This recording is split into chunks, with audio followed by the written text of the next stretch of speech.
হাদিস শরীফে রাসূল করিম সাল্লাল্লাহু আলাইহি ওয়াসাল্লাম বলেন, কুন আলিমান আও মুতাআল্লিমান আও মুস্তামিআন আও মুহিব্বান ওয়ালা তাকুন খামিসান ফাতাহলিক আও কামা ক্বালা আলাইহিস সালাতু ওয়াসসালাম। এর অর্থ হলো তুমি আলেম হও, এবং আলেম হওয়াটা হইল জাহান্নাম থেকে বাঁচার ১ নম্বর পথ। আলেম হওয়ার সুযোগ যাদের হয়নি তাদেরকে রাসূল বলেন, তুমি আলেমের ছাত্র হও। আলেমের ছাত্র হওয়াটা হলো জাহান্নাম থেকে বাঁচার ২ নম্বর পথ। কিন্তু যাদের আলেম হওয়ারও সুযোগ নাই, আলেমের ছাত্র হওয়ারও সুযোগ নেই, এরা কিভাবে জাহান্নাম থেকে বাঁচবে? এদের উদ্দেশ্যে রাসূল বলেন, তুমি আলেমের কথা মনোযোগে শোনো আর আলেমের কথা মতো জীবন যাপন করো। এটাই তোমার জন্য জাহান্নাম থেকে বাঁচার ৩ নম্বর পথ। হাদিস বুঝে থাকলে বলেন, যারা আলেমও না, মাদ্রাসার ছাত্রও না, এদের জন্য রাসূল জাহান্নাম থেকে বাঁচার কোন পথ বাতাইছেন? আলেমের কথা শুনো, আলেমের কথা মতো চলো।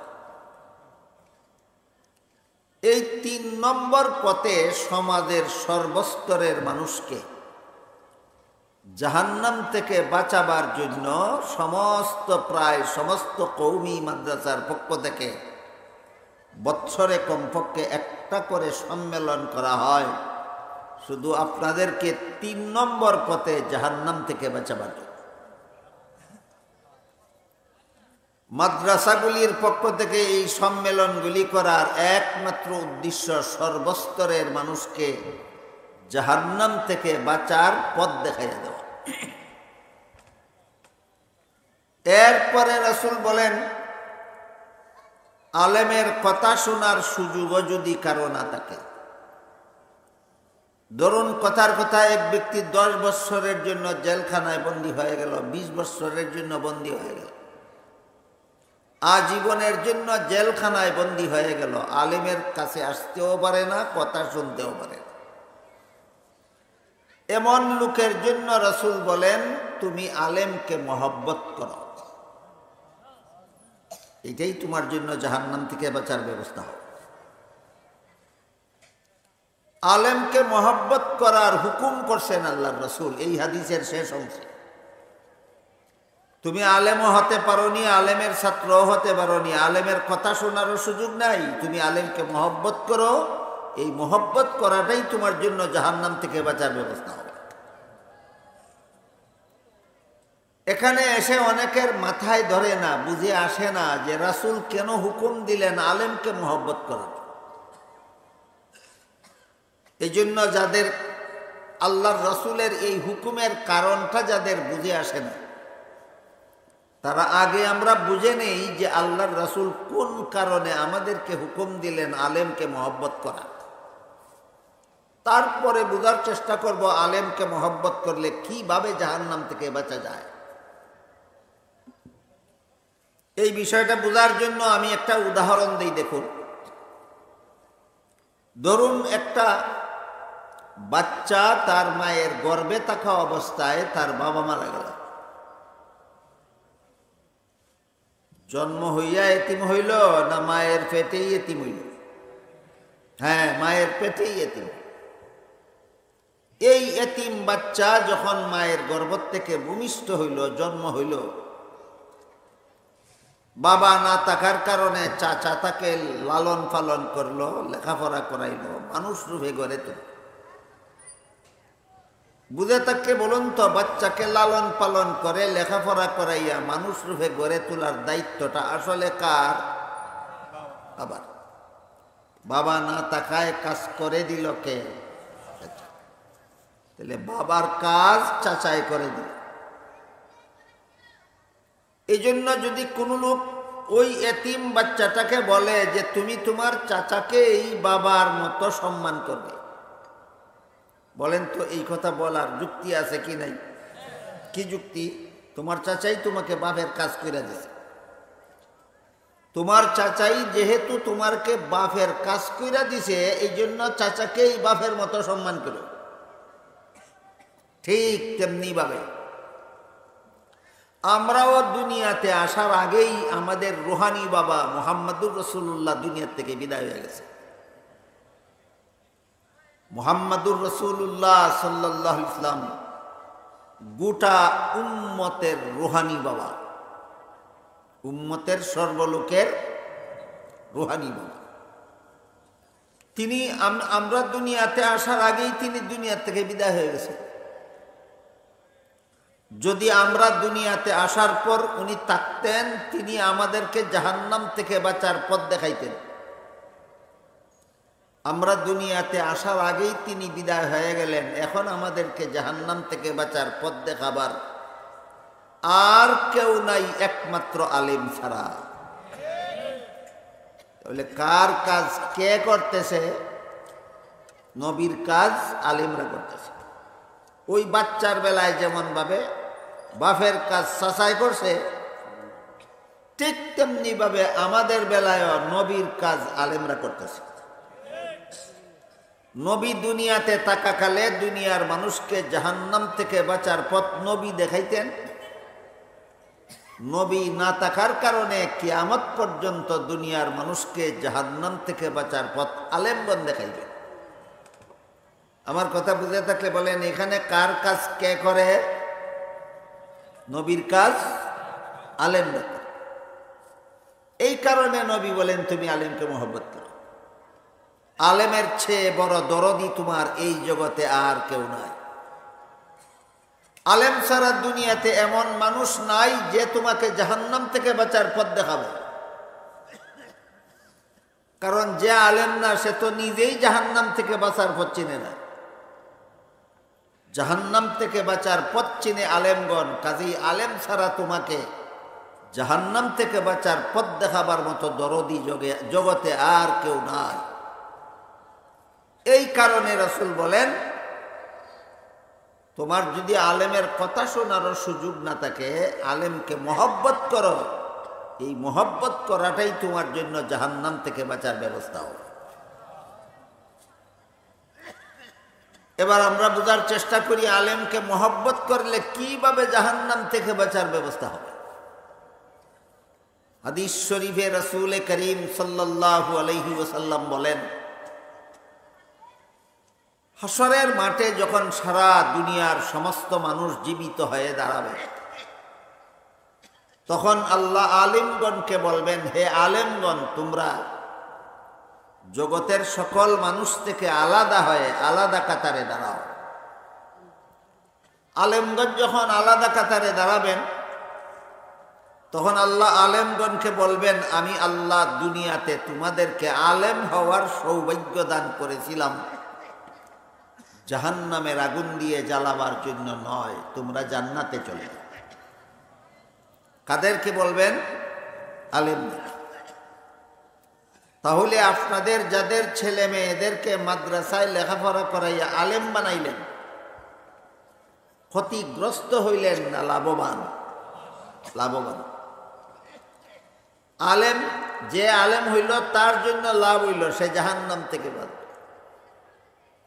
শুধু তা নয়, বরং এই আলেমের কারণে গুনাহগার মুসলমানও জাহান্নাম থেকে বাঁচবে। এবার শুনেন সেইটা কিভাবে। রাসূল যে বললেন আল্লাহ আলেমদেরকে বলবেন তোমরা জান্নাতে যাও, এখানে একটা প্রশ্ন জাগে যে আলেম হইলেই যদি জান্নাতে যাওয়া যায়, তাহলে আলেমগণের আর নামাজ রোজা করার কি দরকার? আলেম তো এমনি জান্নাতে যাইব। আলেম সুদকুর হইলে অসুবিধা কি? আলেম ঘুষখোর হইলে অসুবিধা কি? এই প্রশ্নের জবাবে মুফাসসিরিন কেরাম লিখেছেন, আলেম দুই প্রকার।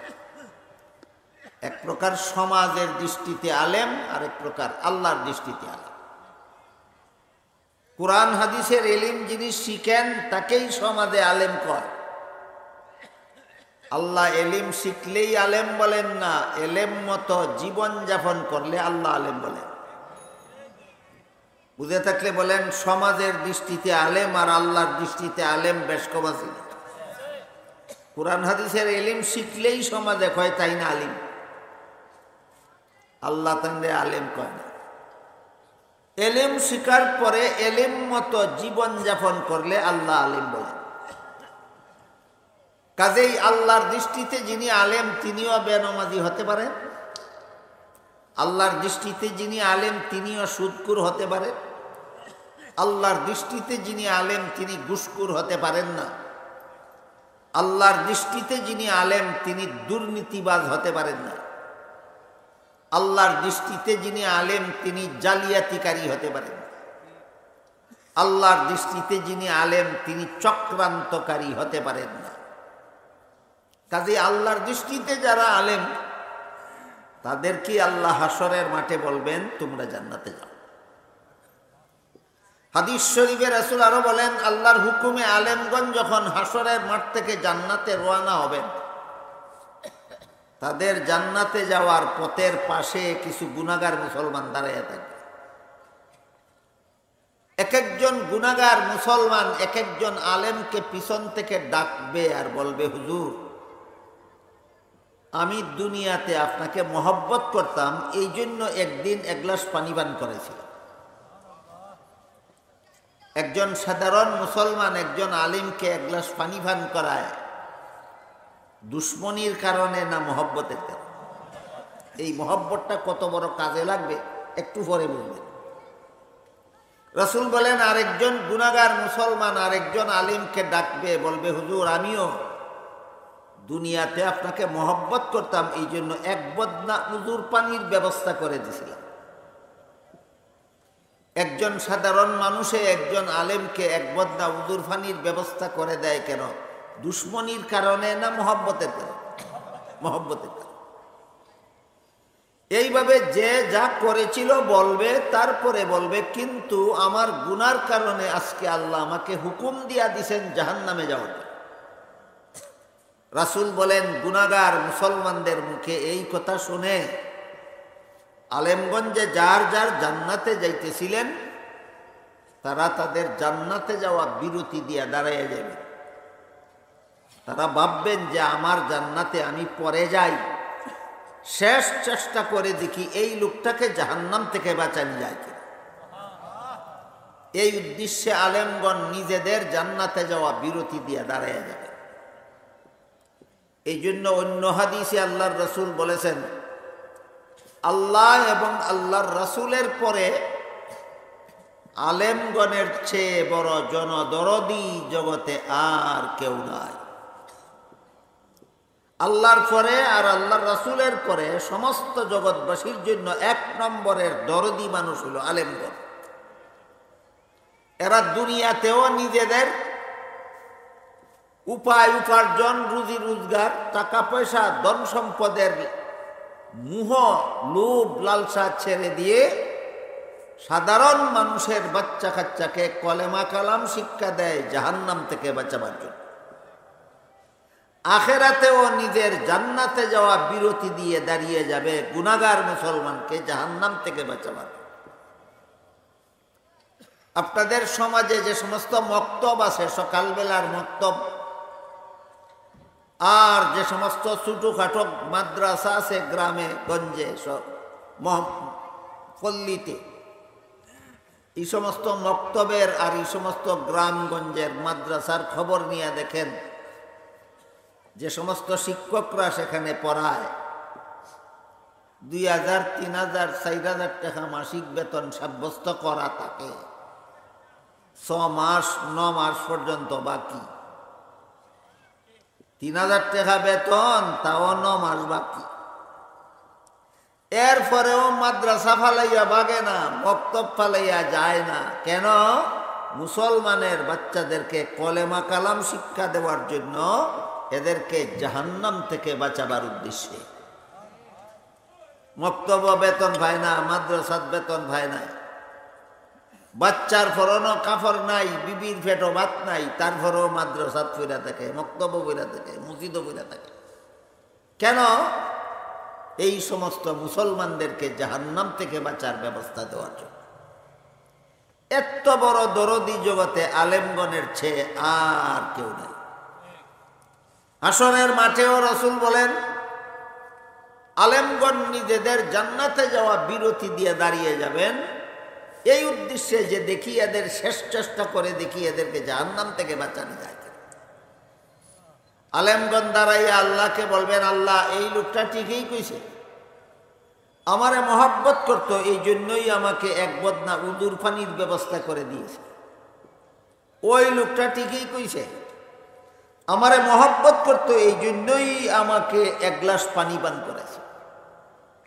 আলেমদের কথা শুনে আল্লাহ বলবেন, হে আলেমরা, এদের গুনার কারণে আমি হুকুম দিছি জাহান্নামে যাইতো, কিন্তু তোমরা যেহেতু সাক্ষী দিছ তোমাদেরকে এরা মহব্বত করত, তোমাদের সাক্ষীর কারণে আমি এদেরকে মাফ করে দিলাম।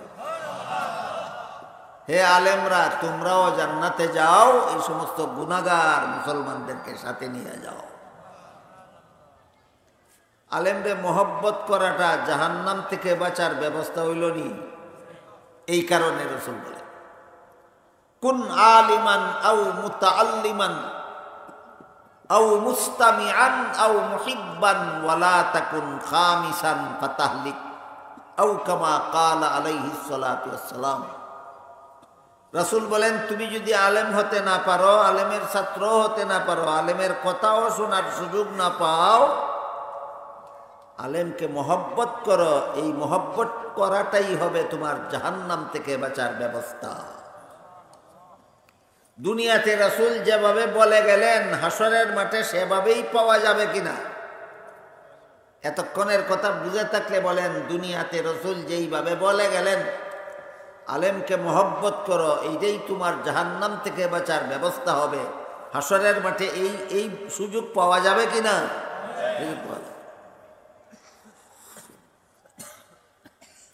এরপরে রাসূল বলেন, ওয়ালা তাকুন খামিসান, কিন্তু সাবধান, এমন যেন না হয় যে তুমি আলেমও হইলে না, আলেমের ছাত্রও হইলে না, আলেমের কথাও শুনলে না, আলেমকে মহব্বত করলে না, এমন যেন না হয়। 4 নম্বর পথ হইল জাহান্নাম থেকে বাঁচার আলেমকে মহব্বত করা। 1 নম্বর পথ নিজে আলেম হওয়া, 2 নম্বর পথ আলিমের ছাত্র হওয়া, 3 নম্বর পথ আলেমের কথা মতো জীবনযাপন করা, 4 নম্বর পথ আলেমকে মহব্বত করা।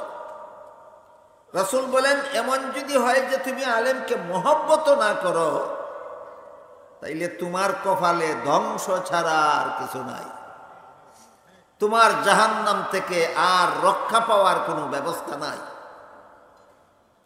এই কারণে আলেমকে মহব্বত করা হইল জাহান্নাম থেকে বাঁচার সর্বশেষ পথ, 4 নম্বর পথ।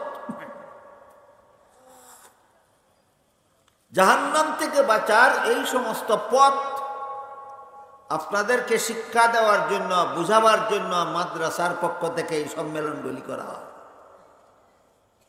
এটাই বলতেছিলাম যে মাদ্রাসার পক্ষ থেকে সম্মেলনগুলি কেন করা হয়? সর্বস্তরের মানুষকে জাহান্নাম থেকে বাঁচার পথ দেখাবার। আলেমগণ মন গড়া পথ দেখাবেন না রাসূল যেই পথ দেখাইছেন সেই পথ? এবার বলেন, রাসূল জাহান্নাম থেকে বাঁচার পথ কটা দেখাইছে? 4টা। আল্লাহর রাসূল গোটা উম্মতকে জাহান্নাম থেকে বাঁচার 4টা পথ দেখাইছে। 1 নম্বর পথ হইল আলেম হওয়া, 2 নম্বর পথ আলিমের ছাত্র হওয়া, 3 নম্বর পথ আলিমের কথা মতো জীবনযাপন করা, 4 নম্বর পথ আলেমকে মহব্বত করা। এরপরে রাসূল পরিষ্কার করে বলে দিয়েছেন, 4 পথ ছাড়া 5 নম্বর কোনো পথ নাই। জাহান্নাম থেকে বাঁচার এই 4 পথ ছাড়া 5 নম্বর কোনো পথ নাই। এই জন্য মাদ্রাসাগুলির পক্ষ থেকে এই সমস্ত সম্মেলন করা হয় আপনাদেরকে 4টা পথ চিনাইয়া দেওয়ার উদ্দেশ্যে।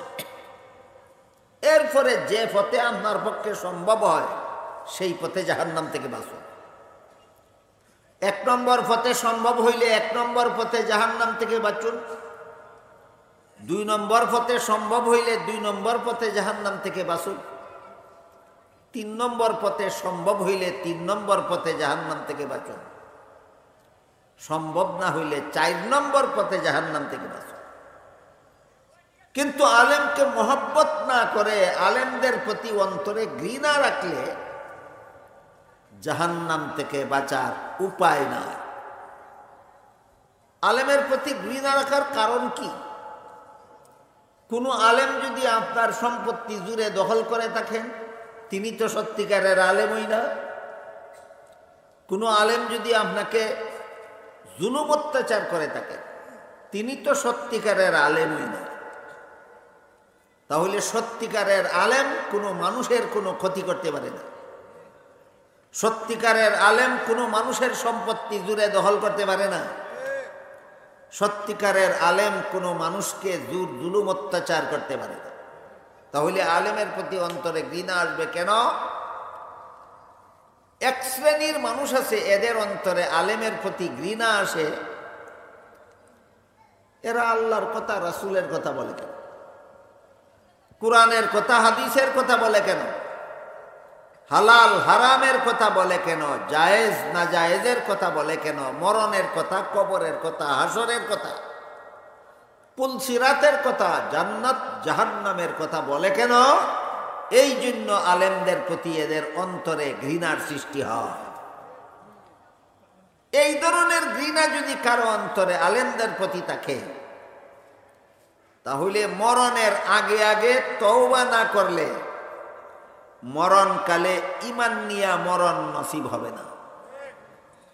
একজন আলেম কোরআনের কথা বলল, এই জন্য তার প্রতি আপনার অন্তরে যদি ঘৃণার সৃষ্টি হয়, আল্লাহর কথা বলার কারণে যদি আলেমের প্রতি ঘৃণার সৃষ্টি হয়, মুফাসসিরিনে কেরাম লিখেছেন এই ঘৃণা আলেমের প্রতি না, এই ঘৃণা সত্যিকারের অর্থে আল্লাহর প্রতি।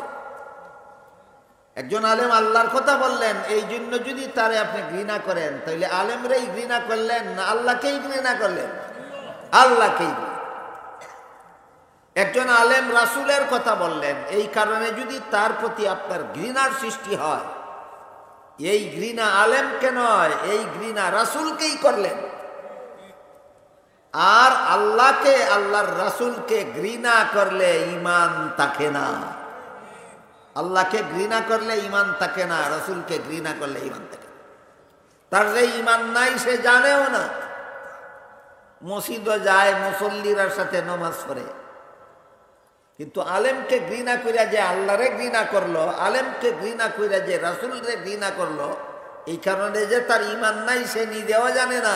এই জন্য ঈমানও নাই, আবার মসজিদে গিয়া নামাজও পড়ে, মনে মনে ভাবে আমি মুসলমান, আমি ঈমানদার। মরণকালে আল্লাহ তাকে উপলব্ধি করাইয়া দিবেন, যেদিন থেকে আলেমকে ঘৃণা করেছ সেদিন থেকে তুমি বেঈমান, তোমার একটা নামাজও কবুল হয়নি, তুমি চিরকালের জন্য জাহান্নামী। এই জন্য রাসূল বলেছেন, আলেমকে যদি মহব্বত না করতে পারো, আলেমকে যদি ঘৃণা করো, তাইলে তোমার কপালে ধ্বংস ছাড়া আর কিছু নাই।